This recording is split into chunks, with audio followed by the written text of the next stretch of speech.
शहर कायद का मौसम आज भी तेज हवाओं के सबब खुशगवार हो गया है। खुशगवार मौसम में संडे को फंडे बनाने के लिए शहरियों ने सी व्यू का रुख कर लिया है। तफसीलात क्या है, किस तरह से खूबसूरत मौसम को एंजॉय किया जा रहा है, मरियम हसन से जानते। जी मरियम।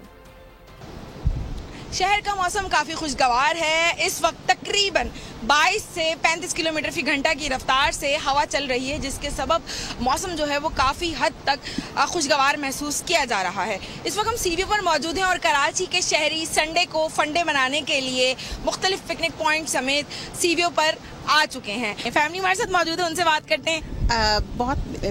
बहुत मज़ा आ रहा है क्योंकि कराची की इतनी हेक्टिक लाइफ होती है, उसमें कभी कभी जब मौसम प्लेजेंट होता है तो जो है फैमिलीज जो है वो समंदर, क्योंकि जो है कराची का ऐसी चीज़ें जिसमें जब सबसे ज़्यादा इंजॉय कर रहे होते हैं, तो यहाँ आके जो है मॉर्निंग में बड़ा अच्छा लग रहा है। सब लोग जो है यहाँ एंजॉय कर रहे हैं और इसी वजह से जो है वो शहरी आज समुंदर पर, साहिल समुंदर पर जो है वो आए हुए हैं और आकर जो है अपने प्यारों के साथ इन लम्हों को याद। मरियम बहुत शुक्रिया।